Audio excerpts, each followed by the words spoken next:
கிறிஸ்துவுக்குள் அன்பானவர்களே, இன்றைய நாள் தேவ செய்திக்காக நம் கண்களை மூடி ஜெபிப்போம். அன்பின் பரலோக பிதாவே, அருமையான நல்ல இந்த நாளுக்காக நன்றி. இந்த நாளை கர்த்தர் ஆசீர்வதித்து கொடுங்க.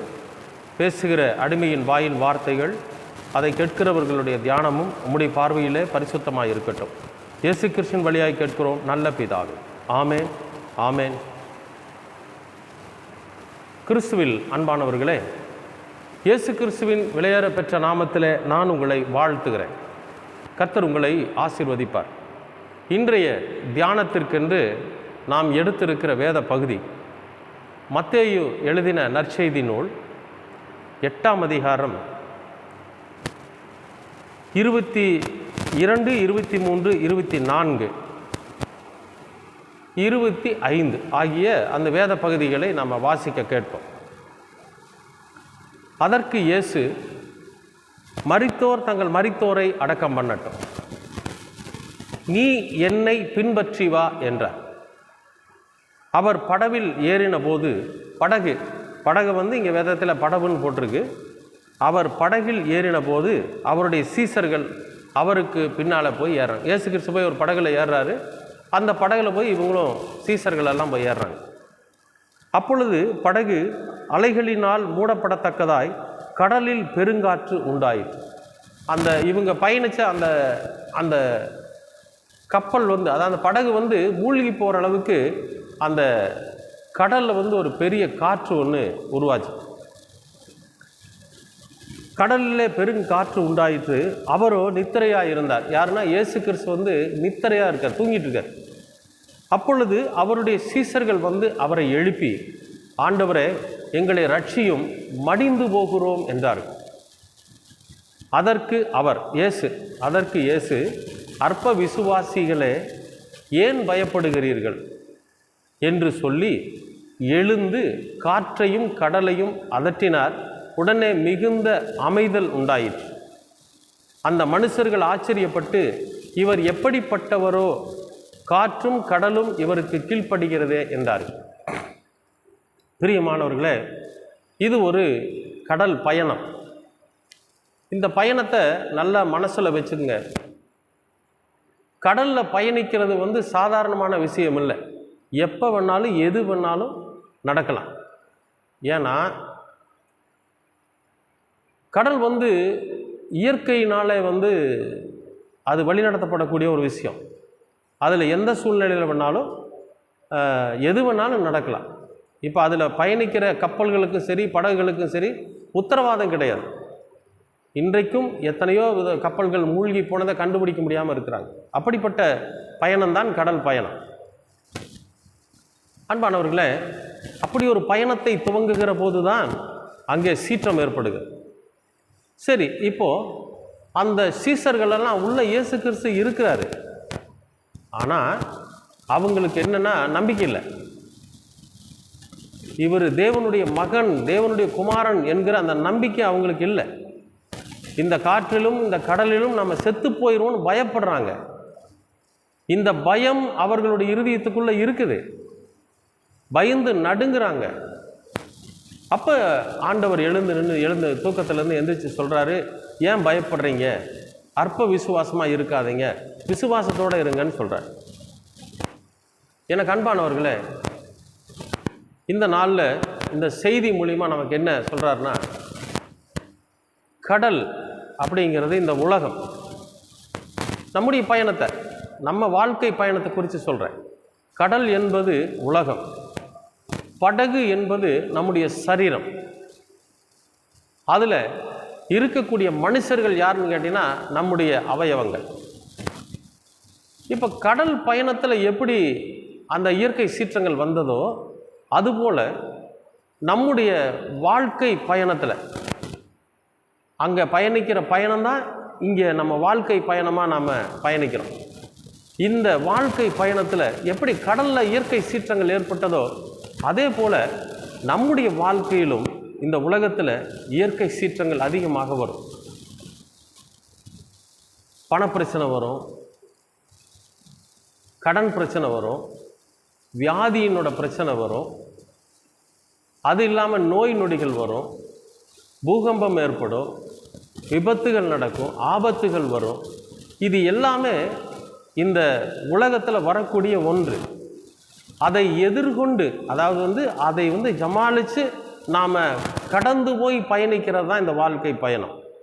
அதையெல்லாம் கடந்து போனால் தான் நாம் என்ன பண்ண முடியும்னு கேட்டிங்கன்னா இந்த உலகத்தில் ஜெயிக்க முடியும்.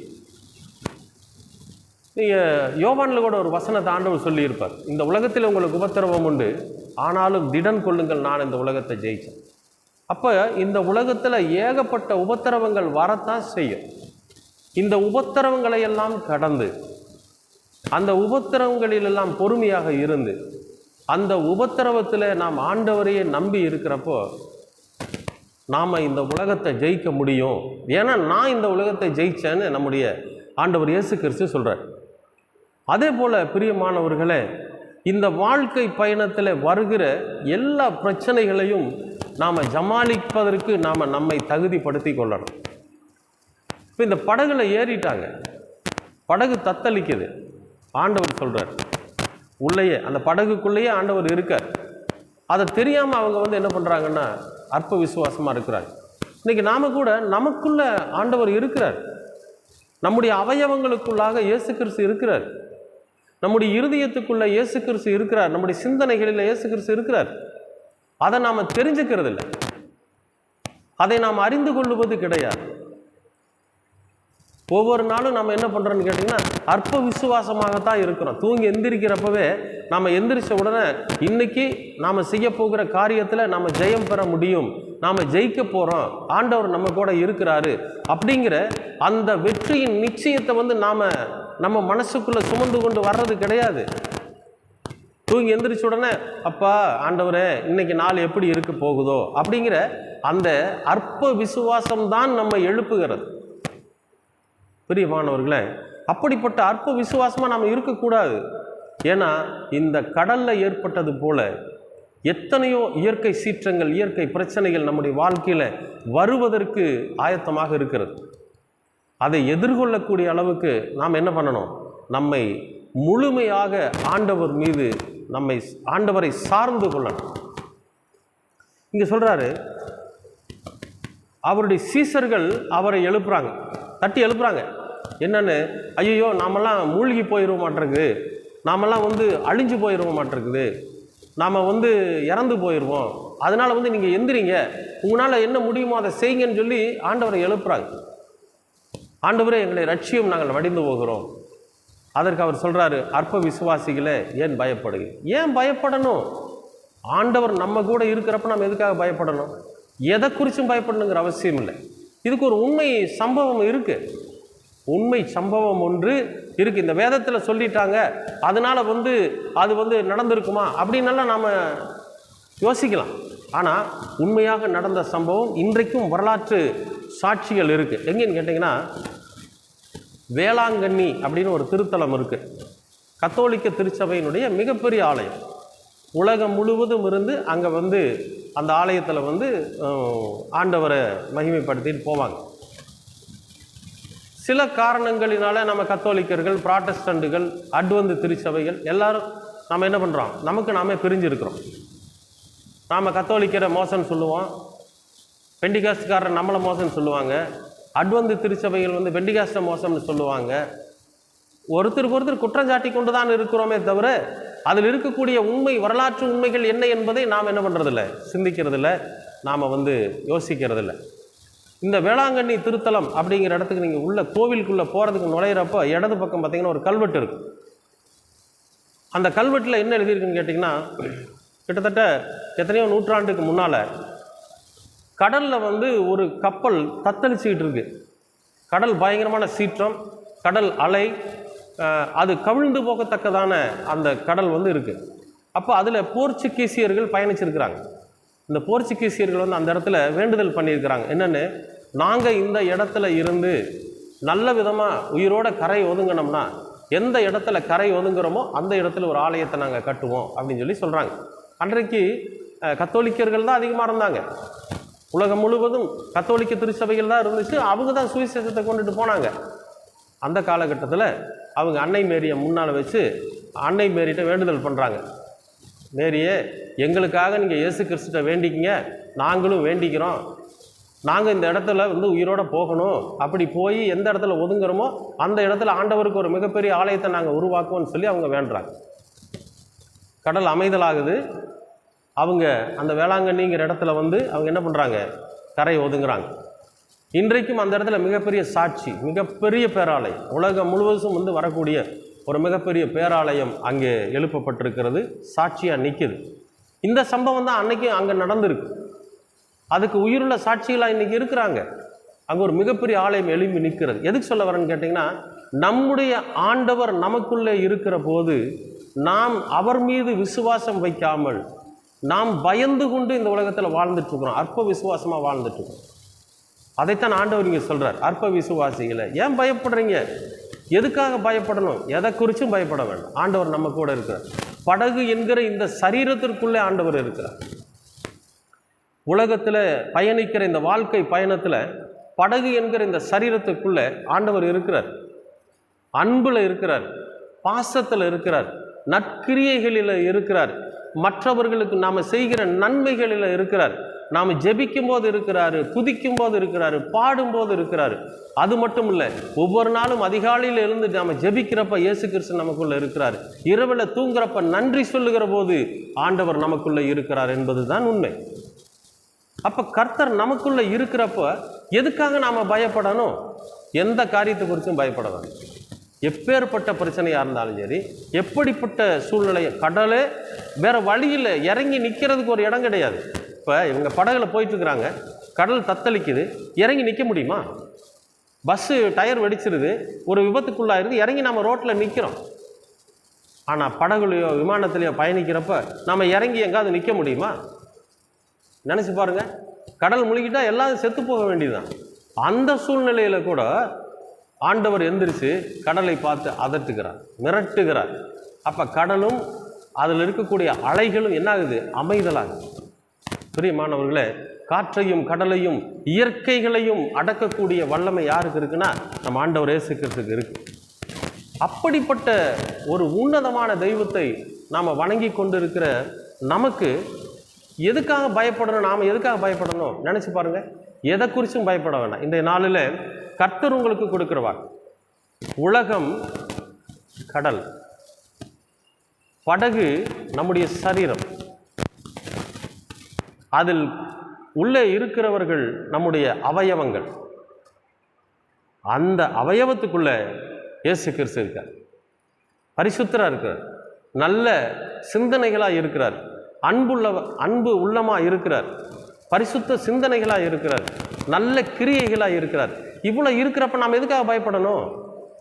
ஆண்டவர்கிட்ட சொல்லுவோம், நல்ல சிந்தனையோட, நல்ல எண்ணங்களோட, பரிசுத்தமான களங்கம் இல்லாத அன்பில் நம்ம ஆண்டவரிடத்தில் நம்ம சொல்கிறப்போ நிச்சயமாகவே கர்த்தர் நம்மை இந்த உலக இயற்கை சீற்றங்களிலிருந்து, பிரச்சனைகளிலிருந்து, சோதனைகளிலிருந்து நம்மை விடுவிக்க வல்லவராக இருக்கும். எதுக்கும் பயப்படாதீங்க. பிள்ளைக்கு இப்படி ஆயிடுச்சு, பையனுக்கு இப்படி ஆயிடுச்சு, மருமகளுக்கு இப்படி ஆயிடுச்சு, மருமகனுக்கு இப்படி ஆயிடுச்சு, என் கணவனுக்கு இப்படி ஆயிடுச்சு, என் மனைவிக்கு இப்படி ஆயிடுச்சுன்னு சொல்லி எதை குறித்தும் பயப்படாதீங்க. எல்லாவற்றையும் ஆண்டவராகிய இயேசு கிறிஸ்துவனுடைய பாதத்தில் வைத்து அவர் எனக்கு சுகம் தருவார். அவர் எல்லாவற்றையும் எனக்கு நன்மையாக மாற்றி கொடுப்பார். அவர் என்றென்றைக்கும் என்னோடு கூட இருக்கிறார், எனக்குள் இருக்கிறார் என்கிற அந்த ஒரு நல்ல ஒரு ஆழ்ந்த விசுவாசத்தோடு நாம் கர்த்தரோட சமூகத்தில் ஜெபிக்கிற போது நிச்சயமாகவே எல்லாவற்றையும் மாற்றுவதற்கு அவர் வல்லவராயிருக்கிறார். அன்பானவர்களே, இன்றைக்கு கர்த்தர் அப்படிப்பட்ட ஒரு மிகப்பெரிய அற்புதத்தையும் ஒரு அதிசயத்தையும் உங்களுடைய என்னுடைய வாழ்க்கையில் அவர் செய்ய காத்திருக்கிறார். அதை பெற்றுக்கொள்வதற்கு நாம் தகுதியுடையவர்களாக இருக்கணும். இந்த வேதத்தை வாசிக்கணும், அவர் கற்றுக் கொடுத்த வழியில் நடக்கணும், இயேசுவின் போதனைகளை ஏற்றுக்கொள்ளணும். அவர் எப்படி இந்த உலகத்தில் நாம் வாழணும்னு சொன்னாரோ அதுபோல் நாம் வாழணும்.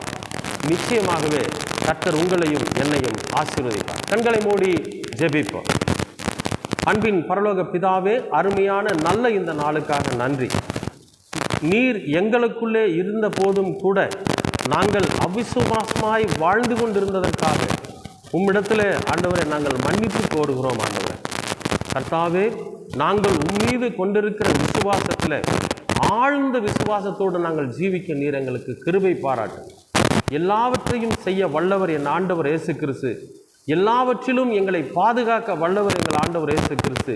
எல்லா சூழ்நிலைகளிலும் எங்களை வழிநடத்த எங்களுக்கு எல்லா நன்மைகளையும் செய்கிறவர் என் ஆண்டவர் இயேசு கிறிஸ்து என்கிற முழு நம்பிக்கையோடு நாங்கள் இந்த உலகத்தில் வாழ்க்கை பயணத்தை நாங்கள் தொடர்ந்து பயணிக்க நீர் எங்களுக்கு கிருபை பாராட்டும். ஆண்டவரே, நீர் எப்பொழுதும் எங்களோடு கூட இருக்கிறவர். ஆண்டவரே, அதை உணராமல் நாங்கள் செய்கிற தவறுகளை கர்த்தர் மன்னித்து எங்களை உம்முடைய பிள்ளைகளாக நீர் ஏற்றுக்கொள்ளும்.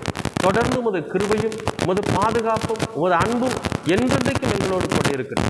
எல்லாவற்றையும் அருமை இரட்சகர் இயேசு கிறிஸ்துவின் வழியாய் கேட்கிறோம் நல்ல பிதாவே. ஆமென், ஆமென்.